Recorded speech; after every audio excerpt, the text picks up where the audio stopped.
We know that it's very unlikely that the Chargers will be able to keep their two-star edge rushers Joey Bosa and Khalil Mack, and Mack was dominant in 2023, but does that mean that he's sticking around this year?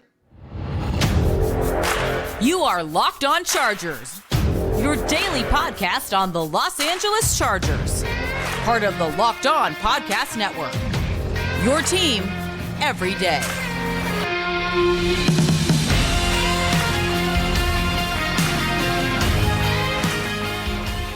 What is up, and welcome into the Locked On Chargers podcast. I'm your host, Daniel Wade, joined as always by my co-host, David Drogemeyer. We've been covering the Chargers together now for 8 seasons, but this is our 6th year as the host of the Locked On Chargers podcast, bringing you your team every day. Thank you to the everydayers out there for making us your first listen today, and to make sure you never miss the show, go subscribe or follow for free on the Locked On Chargers YouTube channel, and listen wherever you get your podcast from. David, what do we got today?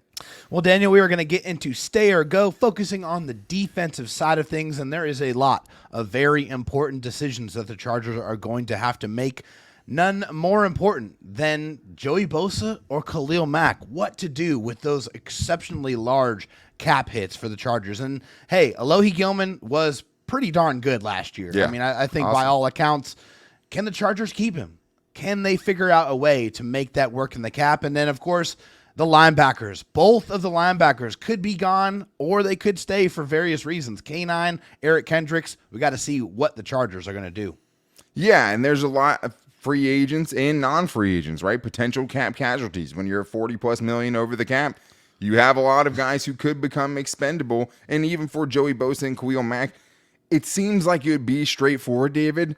It's just not, right? Because obviously, if you're going based on just their 2023 performance, especially for those two dudes, before we get to the rest of those guys, right? You would go Khalil Mack and you wouldn't even think about it. I mean, with Khalil Mack, Quickly. 17 sacks. He just tied a franchise record for sacks in a season with Leslie O'Neal and Sean Merriman.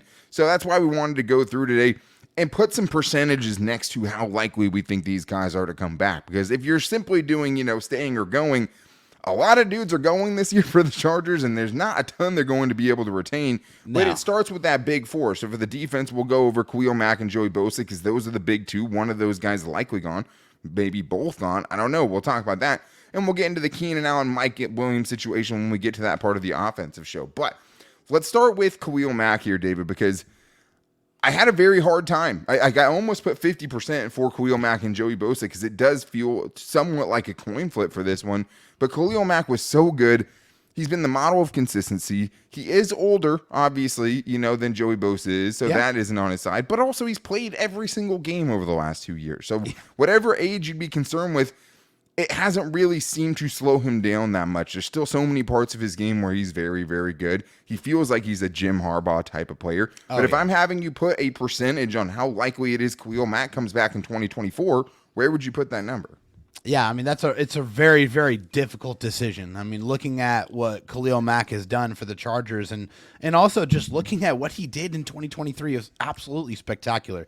Myles Garrett was the defensive player of the year for the NFL. He had 42 tackles, 23 tackles for loss, 14 sacks, 30 QB hits, and 4 forced fumbles. TJ Watt, the runner-up behind him, 19 sacks, 4 forced fumbles, 36 QB hits, 68 tackles, 19 for loss. Khalil Mack, 74 tackles, 21 tackles for loss, 17 sacks, 5 forced fumbles, 22 QB hits. His numbers are right up there with the top defensive players in the game, and got very little to no consideration for Defensive Player of the Year because he was not on a winning team. But his stats absolutely match up. And I agree with you. I think he is a Jim Harbaugh type player. I think he's a leader. He's an enforcer. He's excellent against the run. And there's just not a lot to me that makes me feel like he's going to decline, even though there are several factors that make you feel like he's probably going to decline. So when I have to put a percentage on whether he's going to stay or go, I had a really hard time, but I put it at 52%. 52% because I think this one could really go either way. Yeah. But I think you just consider the fact that Khalil Mack's contract, his cap hit is $38.5 million. I mean, that's just something with the Chargers, $40+ million over the cap. If they cut him, then they'll incur a $15.2 million dead cap hit, but they'll save $23 million against the cap. And I just think from a business perspective, given his age, I think the Chargers might hit the reset button and they might cut Khalil Mack. So that's why I have it a little bit past him going, but it's still a coin flip to me. It's funny that you went with his number, 52, as far as the percentage that he comes back. This is the thing. The Chargers, let's assume that Corey Linsley retires. Yeah. They do a post-June 1st cut on him, the way that they can save the most money on him, right? They'd About be $34 million over the cap. You can save the most money, period, by cutting Khalil Mack, right? That's where you start. And obviously, you'd love to trade him. If you can get some value back for him, you do that. I went back and forth. I have it at 40% chance that he stays. Just because I think there's other parts that Joey Bosa obviously has a lot to do with it, right? He's still a great run defender, still elite there, has made the comments about chasing a Super Bowl. Is he convinced the Chargers give him that chance this year? Are you going to potentially extend him? Probably not, because the first extension year that he has is in his age 34 season. He's going to be 33 this season. So it could hit. He could just hit a wall. That decline could be steep. It could happen quick. But he's out there, and he's playing, and he played great last year. So it's really, really tough to make that decision. Good. For Joey Bosa, since I went 40% for Khalil Mack, I actually gave Joey Bosa a 60% chance of staying, and this is why. 2 years left on his contract. So you have him for a controllable couple of seasons still. You can still build around him, the next couple of years and feel decent about that.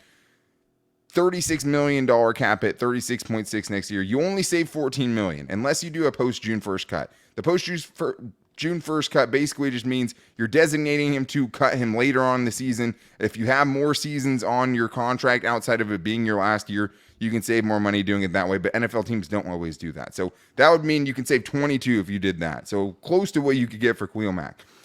But his contract is easier to restructure. So if you could restructure him and also move on from Mack and create even more space that year, you also have, the thought of Bosa and Thule playing together, and they were really good when they were together. But it's also a dude that's become kind of hated by this fan base, mostly because of his inability to stay on the football field. So I have it at 60-40, 60 for Bosa, 40 for Khalil Mack. But I think with the Bosa part of it, it's younger, and it's the flexibility that he gets. And I think it's the Chargers doubling down and saying, hey, with our new strength and conditioning program, with this new coaching staff, we can keep this guy on the field and help him reach his full potential. Yeah, for me, I think it's too little too late for that. And I'm one of the Charger fans out there that are tired of seeing Joey Bosa on the sideline, seeing all that money on the sideline. He hasn't played a full season in 3 years. He's only played 16 games 3 times in his 8-year career. He played in the last 2 seasons. He's played 14 of a possible 34 games. It's crazy. Yeah, 30 tackles, 9 tackles for loss, 9 sacks in the last 2 seasons. For me, I think it's a 75% chance that he goes, and I think it's via trade. I think they're going to trade Joey Bosa. I think they're going to get a 3rd-round pick out of it. I think it's time to cut their losses and cut bait. I know it's a ton of dead cap to have to take on and incur, but I just don't have any faith that Joey Bosa is going to be able to stay healthy and be able to unlock that potential that we know is there. And I think just with all of the injuries that he has had to overcome, I don't know if this is just who Joey Bosa is going to be at this point in his career. Well, and I mean, 3 of the last 4 seasons, he hasn't reached double-digit sacks. And this isn't even what I'm saying I would do, right? This is what I am thinking is going to happen. This is the percentage chance I think he's going to stay. Just because of the flexibility, the younger, and having a new coaching staff who might not be burned the same way as the other one was. So you got both those guys at over 50%. So let's ask this. What is the percentage you think that both of those players are gone? Yeah, I think for me on this one, it's a ton of dead cap. It's $37.4 million in dead cap between these 2 players. I mean, but you open up potentially $45 million in savings. That's the other important part. For sure. I have it at 48%, almost close to 50%. I think that both guys are gone. I think there could be a legit chance that they hit the reset button and completely revamp that position. That's crazy. I have it at 5%. I don't see it happening. I mean, the room would literally just be left with Tui Tuipulotu at that point. Yeah. It makes you have another crazy necessity that you feel like you have to draft super high. You don't have the money to go get a kind of, benchmark edge rusher to play alongside Tuli Tuipulotu. And you're also putting a ton of stock into Tuli taking that leap you think he's going to make and continuing to play as well as he did last year in this new system and even getting better for that. So I don't necessarily see it happening. I mean, Chris Rumph at this point is what he is. I'm not putting any stock into that. But if you keep just Bosa, he gets injured, then who do you go to, right? Same with Khalil Mack. If he hits that wall at 34 and you just have him and Thule, where do you go? So it is an interesting conversation. There is a non-zero chance that both of these guys are gone. It's really tough, man. And how they go about this. The big thing for me is, them saying that they want to win this year. Yeah. That's what makes me think it's not going to be both of them. Because Joe Horty specifically said, that's a fair comment. We're going to keep the guys that help us win this year because we want to win right away. So that's what would lead me to say a lower percentage, but non-zero, right? The biggest free agent the Chargers have defensively is easily Alohi Gilman. Michael Davis, that roller coaster is likely over, but can they find a way to keep Alohi Gilman, their breakout player in his 4th year last year? We're going to get into that coming up right after this. Football season may be over, guys, but when you watch that big game, as usual, the commercial stole the show in my book. DoorDash went all out for the game day and DoorDash stuff from all of the ads in the big game to one lucky winner. The snacks, the cars, even tax software, everything you saw on TV got dashed to one lucky winner. And it wasn't me, unfortunately, because I would have loved that. But there are a lot of things that we learned about DoorDash during football season that we can take into non-football season too. Whatever party you're at, if somebody forgets the dip for the chips, if somebody forgets the bun for the burgers of this barbecue, say everyone's been drinking. The good news is you have DoorDash who can bring it right to you, right? You're having a party, people are drinking. You don't want anyone to drive. DoorDash it to you. Be safe. Get things DoorDash right to you. Why go get it when you could have it delivered right to your doorstep? Many valuable DoorDash lessons that we learned during football season. Nothing is awry when you have a DoorDash at your fingertips, getting you not only the local restaurants around, but the local grocery stores as well with whatever you need. So whatever watch party or anything party you've got coming up, get it delivered with DoorDash. Football season may be over, but we're in the thick of basketball games, the school year, and let's face it, winter. I can think of a million reasons daily to order DoorDash. Hop in the app and make your day a little easier. Get dinner for tonight, groceries for the week, or a consolation prize for your sad friends in San Francisco. All on DoorDash. DoorDash, your door to more. Head to DoorDash app, get everything you need delivered.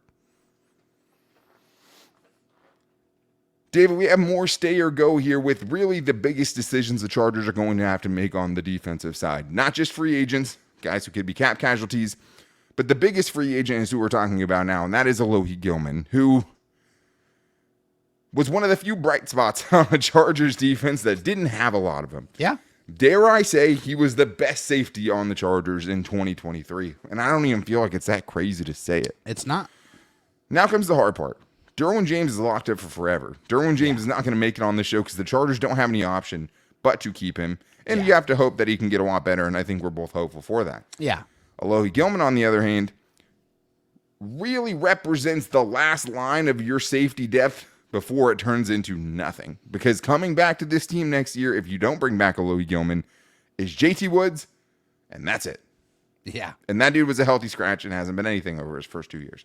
Yeah. If you're putting a percentage on the Chargers being able to retain, David, their biggest impending free agent, are you giving Chargers fans a chance that he could be back in the mix? Yeah, I mean, looking at Alohi Gilman, I thought he really kind of apexed in his career, at least for the first 4 years. It really, looked like the first couple of years he was trying to find his footing. Third year got a little bit better. And this 4th year, I think he really put it all together. I thought he was very opportunistic. Felt like he was in the right place at the right time. Had some really good production. 71 tackles, 3 forced fumbles, 2 fumble recoveries, 2 interceptions. Had an 89.2 coverage grade. I mean, that's insane. 75.2 run defensive grade. So he was very well balanced as a player. And I liked his availability as well. He's played 14-plus games in 3 of the 4 seasons that he has been in the NFL. And this was his breakout. But just considering all of the contracts and all of the players that the Chargers are going to have to try to figure out a way to bring back, this one's a little bit tough for me. I put there's a chance, but I think it's less than 50% because Alohi Gilman's going to want some money that I think he rightfully earned this year. I think it's at 40% chance that he stays. We have the same exact number for Alohi Gilman. I love that. We didn't go over these numbers, obviously, ahead of time. Never do. This is the sliver of hope. When you get taken in the 6th round like Alohi Gilman did, not only does that affect your pay when you're drafted, it can affect your pay going forward too. And I think we've seen it, because he's kind of had the similar career path as a lot of the Chargers linebackers have had, where they don't really do much. 4th year breakout. You think they're going to sign for a lot, and then you have, Kazir White picking up 1-year contracts and Drew Tranquil picking up 1-year contracts with other teams. Yeah. The 6th round part of this, I think, hurts Alohi Gilman, and I think gives him a chance to go back to the Chargers. Yeah. I mean, the other thing, too, is like, if you lose him, what else do you have? Right? Yeah. Like, you could go pursue other free agents. Are they going to be cheaper than Alohi Gilman? Are they going to get the play that you got from Alohi Gilman last year? That's hard to say. Dude was a playmaker. Multiple 4th down stops, 3 forced fumbles, 2 interceptions, one of the highest graded PFF safeties in the league. But being that 6th round pick kind of lowers the cost. He's a great player. I mean, and you could see lashing out on social media a little bit. Kind of, I think, reflects how he feels about maybe not getting what he's due. So he wants it. Can he get it? I'm not sure. Yeah. And maybe a backup plan to that is someone like a Dean Marlowe, right? Yeah. Who came in last year, super solid floor. Maybe that's a nice little backup plan just until you can figure out what else you have. I liked what Dean Marlowe brought. I gave him a 15% chance to stay. I don't think it's super likely at his age, but I think it's a decent backup plan, though. Yeah, I felt like at least when he came in, you felt like you had somebody that you could trust on the back end. Just solid. At least, not great, not bad, just solid. Exactly. And at that point, that's what the Chargers needed. They just needed somebody reliable. He wasn't spectacular by any means, but he was technically sound. He definitely knew where he was supposed to be, and he would not cost a lot of money at this point in time. I do agree it's probably a low chance. I put it at 25% chance that he stays. But I think this is a guy that, if Jesse Minter and his staff says, hey, I think this guy might fit in my system as a quality backup, there's a chance that he could be back. It's not going to be a large financial commitment either way. No, and if not, you have a lot of room to do, a lot of guys to make up for it in that room, right? A lot of spots to fill in that room, which might not be a bad thing. Revamp that position a little bit. But is this going to be our first 100% that he's gone? I'm very interested because we have Michael Davis. The career path for Michael Davis has been super weird. Undrafted free agent who really struggled early on. We were pulling our hair out with him. Turned it around in 2020, played awesome. Got a contract. Immediately turned around and played awful in 2021. Then in 2022, gets to start. Plays gets really super good. hot down the stretch. Plays lights out like one of the best corners in the league for a 10-game stretch. Yeah. Immediately comes back down to earth this season, right? I don't know if he's back to earth on this one. I mean, maybe below ground, but is it 100% chance that he's gone next year? I really am interested to see what your percentage is on this. Yeah, I mean, just considering the fall from grace, I mean, it is just so dramatic and so pronounced from last year to this year, and the inconsistency of his play and the fact that he gave up 9 touchdowns last year. Oh my God. 9. Alarming. I mean, number. It's unbelievable. That is a astronomical number. Like, it's by far the most and not even close. So I do have this one at 100%. Wow. And it sucks because I like Michael Davis as a person. Yeah. And he's one of those players that if you were to build a prototype defensive back, it would look a lot like Michael Davis. Yeah, I agree. Really tall, really long arms, really like legit 4.3 speed. Like, he has all of those elements available, but the inconsistency of the play and the just continuously getting burnt over and over again, for me, is something I think the Chargers they have to sever that business relationship. Yeah, I have it at 98, so pretty close. I mean, I think if you look, he fits some of the things that Jesse Minter likes with this Sure, he does. I mean, even in some ways better than Asante Samuel Jr. does, who isn't a super physical player. Right. Market value only $2.3 million. I would have the roller coaster has to end here. You can't keep rolling it out there and seeing, if you can uncover that. And the thing is, it sucks is like Vato seems like a great dude. Exactly. Dealt with some things off the field that Easy affected his play at times. You know what I mean? Had a certain swagger about him and improved certain parts of his game, especially tackling, which fell off a little bit this year, but got much better than he was when he first came in the league. 4'3" dude, 6'1+. Like he has all that. And I think he's going to get another job, and I don't feel bad about that. I think teams will be willing to take a chance on a dude who has played well and has shown he can play well. I just don't think that chance comes with the Chargers, just because of just how much of a disaster it truly was in 2023. Future Raider, the Raiders want those sloppy seconds. I mean, it seems like they love doing that and cleaning up. And obviously, there's a guy named Tom Telesco over there that gave him that contract he's coming off. I think that's almost a guarantee. Future Raider, I think you'd be one of my top candidates for Future Raider of the Year right now. But we do have more guys to get into. And the next part's going to be interesting because for some reason, I can't shake the feeling that there's a non-zero chance that Kenneth Murray is back with the Chargers in 2024. I don't know why. Well, I'll tell you why. But also Eric Kendricks, because he's not safe either, because there's not a ton of places to save easy money in big chunks. Eric Kendricks kind of fits that list. We're going to talk about those guys and Morgan Fox, another potential cap casualty, coming up right after this. First, though, I do need to tell you guys about Nissan. Are you kind of driver that likes to push things a little further? Ever wonder what adventure could be around the next corner?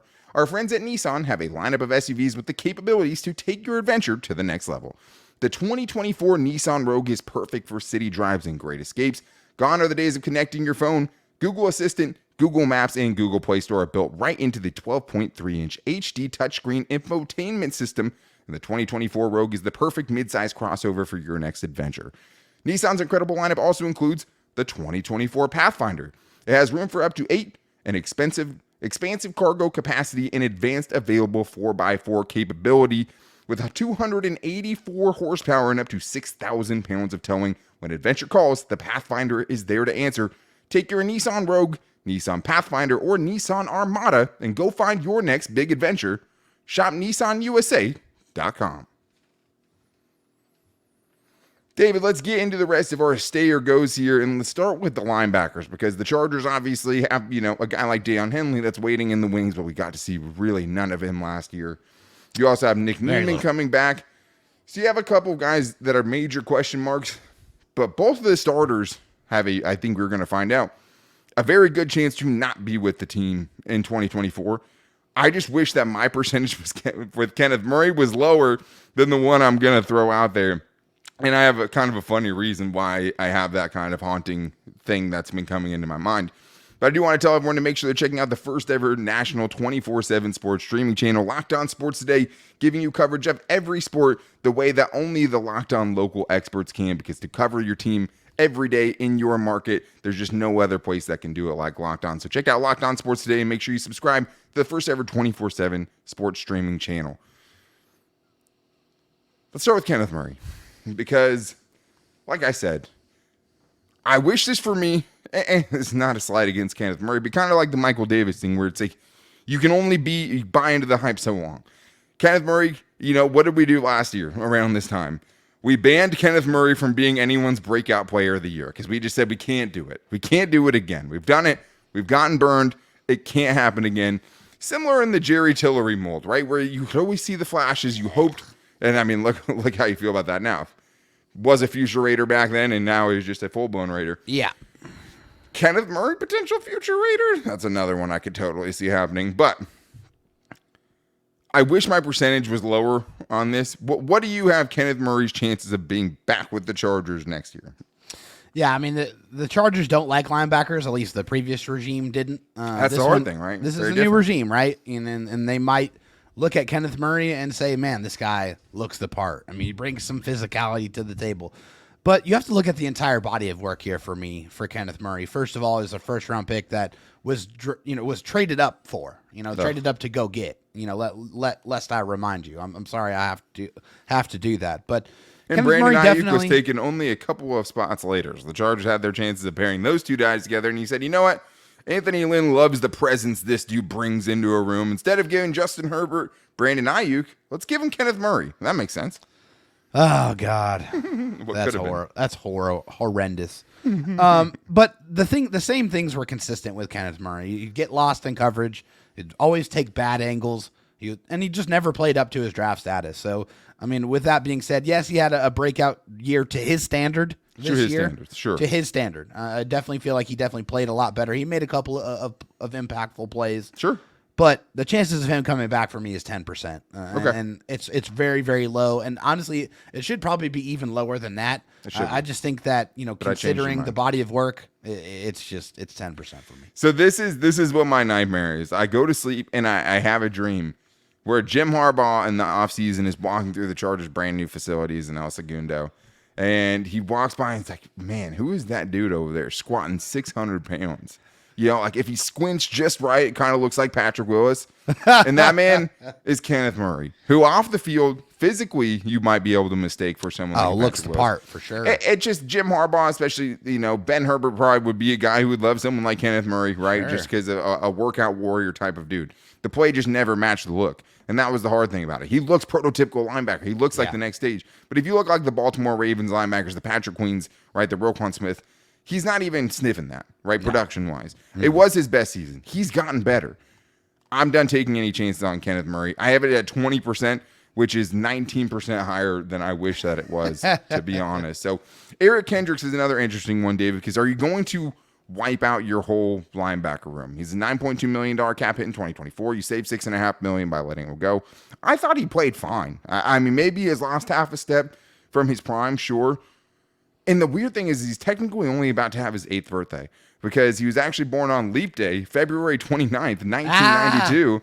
So he is about to be 32 years old. But I saw that and I was like, February 29th? That's kind of wild. 8th birthday, but also 32 years old this season, David. So what are the chances you think he stays? Yeah, I mean, if you thought he was productive, it's because he pretty much was. 109 tackles, 4 sacks, only 7 missed tackles in 15 games. And, I mean, it was pretty good against the pass, too. I mean, only allowed a reception percentage of 78.5, and he had 5 pass breakups as well. So he was a pretty solid player. But, you know, like we talked about earlier, there's not a lot of places you can look on this roster and say, man, that's a pretty darn good value as far as saving some cap space. And I think that's a large reason why I made the decision that I made for my percentage to stay here. And I think it's 30% because you look at that $6.5 million that you could save and you only incur a 2.75 in dead cap. I think that's just too easy of a decision to pass up to be able to save that cap space. So I think there's a good chance that he might be gone. And I think people hear the $6.5 million and don't think it's like a lot, but there's only so many places it can come from. Yeah. And when you have that much and that little, like this, such a high percentage of it is going to be cap relief as opposed to dead cap. Right. Also in a new regime that didn't go handpick him like Brandon Staley did. I mean, $9.2 million is a lot to pay for a linebacker in general, right? I mean, that's for someone in their prime. So it's a lot to pay for him. I thought he played well. I thought he played well enough to return. I just don't see it happening. It's hard because, like I said, Nick Neem and Deion Henley is what you have in that room now. Yeah. A lot of uncertainty there, but it's hard for me to say he's going to be back. One more I want to get to here, Morgan Fox, defensive tackle, 12 sacks over the last couple of seasons, a situational pass rusher. It's hard because he does what he does well. Yeah. But I'm not sure, David, if it fits with the new defensive regime that's coming in. And to me, even though it's only saving $3.5 million, he finds himself, I think, square on the bubble of a cap casualty. What are the chances you think he stays? Yeah, this one was, I think, really tough for me. I mean, 1.25 in dead money, but $3.5 million savings. But hey, sacks, they definitely get you paid, man. And that's one thing that he can do at a high level. He can get after the quarterback. So I put the chances at 50%, dead in the middle. I think there's a chance that he can stay, and there's a chance that he could go because, like I said, sacks are valuable, and this is a pretty good bargain for the production he has been able to provide. Yeah, I mean, so I actually had Eric Kendricks at a 50-50 shot too. I have Morgan Fox at a 65% chance he's released, and it's mostly just because of the fit. I mean, if you look at Jesse Minter's defensive linemen, they're all big old dudes. Yeah, I mean, that's just, it is what it is. And I don't think that he is someone that can really have someone that is such a liability in run defense on the field. Like, as a situational pass rusher, obviously he's great. But with Jesse Minter's defense, a lot of that pass rush is coming off of situational, simulated pressures, right? Yeah. Where you're more getting the pressure and scheming guys open because no one knows who is coming, and you can have guys drop back and do other things, right? Less than, potentially just winning your one-on-one matchups, which you need, but you kind of need dudes who can be out there all the time and more 3-down type of dudes, bigger dudes than what Morgan Fox provides. So the sacks didn't get him paid much because he's another guy, a former undrafted free agent, where that's kind of followed him, and I thought he should have got a much bigger contract than he did. I agree. I thought he played well in Brandon Staley's system for what they needed him to do, and was a better interior pass rusher than they ever got from Jerry Tillery. Oh, my goodness. I like Morgan Fox a lot. I don't know if the fit is there. And another guy where it's like that money has to come from somewhere. And honestly, like Austin Johnson, I feel the same way. I mean, I have 8% chance that Austin Johnson gets re-signed to this team. I don't think that, even though he looks more like what Jesse Minter wants in the defensive line. But to me, the look didn't match the production. 2 years, $12 million, 2022, and massively underplayed that contract, right? And to me, I think they just need to revamp that whole room, that entire defensive line room, revamp it. It hasn't been a strength of this team since the Jamal Williams days, the mid-2000s. Revamp that room. I like some of these guys. I think that room needs a total remodel, right? And maybe even a demolition if all these guys are going to go. But we will be getting into our offensive side of things with guys like Keenan Allen and Mike Williams and Austin Eckler, because we know that Jim Harbaugh has talked about liking him, right? And more when we get into our next day or go. But that's going to end things for today's show. Thank you guys and the everydayers for making us your first listen. And to make sure you never miss the show, go subscribe or follow for free on the Locked On Chargers YouTube channel and listen wherever you get your podcast from. We are working, as always, to get some big interviews lined up to bring you the latest news. And as your team every day, we'll be back with you guys on Monday. But to make sure you don't miss it, go follow me on Twitter at DanTalkSports and David at DroTalkSD, as well as the show's page at Locked On LIC. You can find us on Instagram at Locked On Chargers and our Locked On Chargers Facebook page. And you can also call into the voicemail line at 323-524-7924. Get your 30-second Chargers question in there, and we'll have a good old-fashioned sports radio fan mail show. So we appreciate you guys as always. Have a great weekend. We will be back with you on Monday, but until then, take it easy and go Bolts.